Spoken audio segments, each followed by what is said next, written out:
Salut à tous les amis, j'espère que vous allez bien. On se retrouve aujourd'hui pour une nouvelle vidéo. Bon, c'était pas forcément prévu, mais après l'information de Negreira ce matin que je vous ai posté sur YouTube, eh bien le FC Barcelone a officialisé les chiffres officiels donc de la saison passée, donc de la saison 2022-2023, ainsi que le budget pour la saison 2023-2024. Donc ça nous permet d'avoir un peu plus de visibilité sur l'état économique du FC Barcelone. Donc je vais vous en parler, je vais vous expliquer la situation actuelle, en attendant évidemment le rapport officiel dans quelques semaines qui sera beaucoup plus complet. Donc allons-y, le FC Barcelone a officialisé les résultats économiques tout à l'heure par un communiqué de presse. Donc le Barça officialise 304 millions d'euros de bénéfices après impôts pour la saison 2022-2023. Donc la saison, il faut savoir qu'elle commence le 1er juillet 2022. Elle se termine le 30 juin 2023. Donc toutes les opérations postérieures au 30 juin, elles n'ont pas été comptabilisées, que ce soit les départs ou encore les arrivées. Donc, le FC Barcelone a officialisé ses bénéfices de 304 millions d'euros, qui sont énormes. Mais s'ils sont énormes, c'est également parce que le Barça avait eu beaucoup de revenus dus au fameux deal économique. Il y avait certains deals économiques, je crois, à hauteur d'environ 400 millions d'euros, qui ont donc permis à Barcelone d'avoir autant de bénéfices. Donc ça, c'est un point, évidemment, à mettre en avant. Il faut donc savoir que dans le communiqué de presse officiel, le Barça a donc atteint des revenus d'exploitation de plus de 1 milliard 259 millions d'euros, donc ce qui est très élevé pour le club. Donc des chiffres records, mais encore une fois à tempérer, puisqu'il y a eu quand même beaucoup de deals économiques qui ont également gonflé ces fameux revenus. Le Barça parle évidemment de certains chiffres, notamment au niveau commercial. Il explique qu'il y a eu une augmentation de 43% par rapport à la saison 2021-2022 et donc des revenus de 350 millions d'euros grâce à tout ce qui est commercial.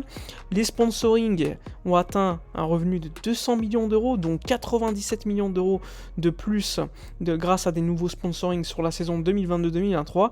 Et tout ce qui est Barça Stores, donc toutes les boutiques du Barça, ont apporté 100 millions d'euros au club. Donc beaucoup de revenus pour le Barça sur la saison 2022-2023.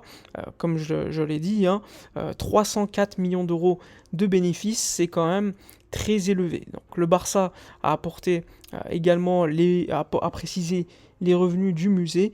Il faut savoir que le musée a apporté 40 millions d'euros sur la saison, c'est quand même énorme concernant le Barça. Il y a eu également des précisions concernant les installations du club, donc le stade, combien il a rapporté, 230 millions d'euros, donc 14% de plus que ce qui était budgété, et il bat des records de la saison 2018-2019, et ça c'est quand même une certitude, rappelez-vous, l'année dernière, le Camp Nou était quasiment toujours complet, malgré des petits travaux effectués au-dessus.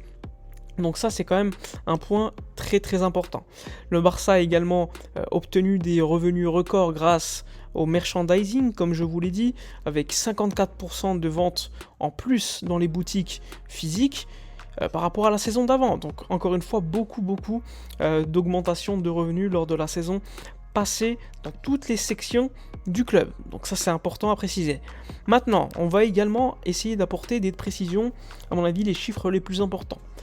Le Barça est passé de 680 millions d'euros de dette au 30 juin 2021 à 552 millions d'euros de dette au 30 juin 2023. Donc une baisse de la dette nette d'environ 130 millions d'euros sur 2 ans. Donc ça c'est plutôt pas mal et plutôt intéressant. Donc ça continue de baisser la dette nette, c'est beaucoup plus important de parler de dette nette que de dette brute, où là tu prends pas en compte forcément l'argent que d'autres sociétés te doivent. Là on parle surtout du calcul plus et moins, et à la fin le Barça a donc une dette nette de 552 millions d'euros au 30 juin 2023, ce qui représente, comme je l'ai dit, une baisse de la dette nette d'environ 130 millions d'euros sur 2 ans. Donc c'est assez intéressant de souligner le travail effectué par la direction. Le Barça prévoit des revenus pour la saison prochaine, malgré Montjuïc, malgré le fait que tu joues pas au Camp Nou, des revenus de 859 millions d'euros pour la saison prochaine, donc la saison actuelle, 2023-2024, avec des bénéfices de 11 millions d'euros. Donc, malgré Montjuic, c'est quand même quelque chose de absolument dingue. Le fait que tu joues pas au Camp Nou, tu perds de l'argent. Et bien malgré ça, les revenus seront quand même de 859 millions d'euros, avec un bénéfice net de 11 millions d'euros de prévu. Bon, on n'a pas les détails du budget pour l'instant. On ne sait pas si le club prévoit par exemple d'arriver en huitième de finale de Ligue des Champions ou en quart, parce que ça peut dépendre. Imagine si tu sors en huitième de finale alors que tu as prévu par exemple de sortir en quart, et bien par rapport à ton budget, tu auras un manque à gagner, un manque pour obtenir ce budget. Donc il faudra également attendre pour avoir beaucoup plus de détails par rapport à ça.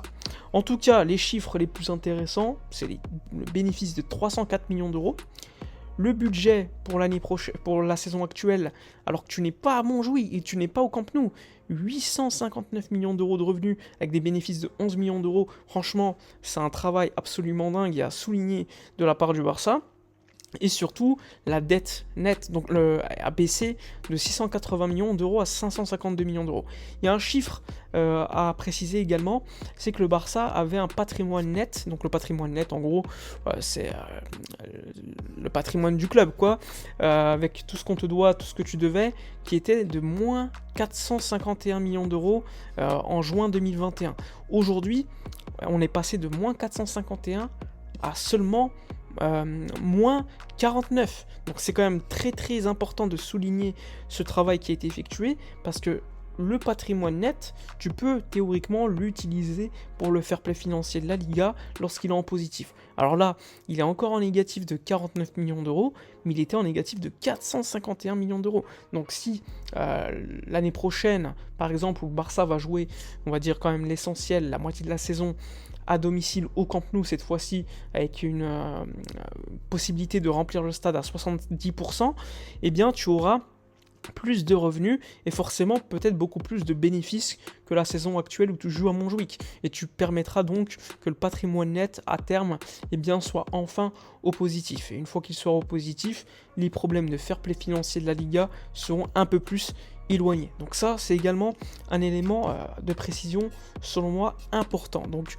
pour moi, on va donc résumer cela très facilement. Le travail de la direction, rappelez-vous la baisse de la masse salariale de près de 160 millions d'euros malgré les arrivées, est à souligner. C'est un travail qui a été très très bon.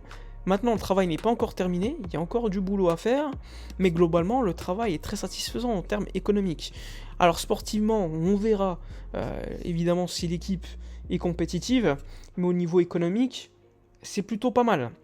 Et comme vous le savez probablement, pour construire une équipe compétitive sportivement, il te faudra également, au niveau économique, de bons résultats. Et ensuite, c'est un espèce de cercle vicieux si c'est négatif, ou un cercle vertueux si c'est positif, qui pourrait s'installer. Donc avec le Covid, il y avait un véritable cercle vicieux, puisque les pertes économiques allaient sur le fair play financier de la Liga. Là, c'est l'inverse, vu que tu as des revenus positif, et bien automatiquement ça va être beaucoup plus vertueux pour le club. Donc avoir évidemment le budget beaucoup plus précis lors des prochains jours, mais en tout cas l'actualité aujourd'hui elle est quand même plutôt positive en termes économiques. Bon voilà, j'espère que la vidéo vous aura plu, n'hésitez pas à donner votre avis, likez, commentez, partagez. Moi je vous dis à la prochaine, et d'ici là comme d'habitude portez-vous bien.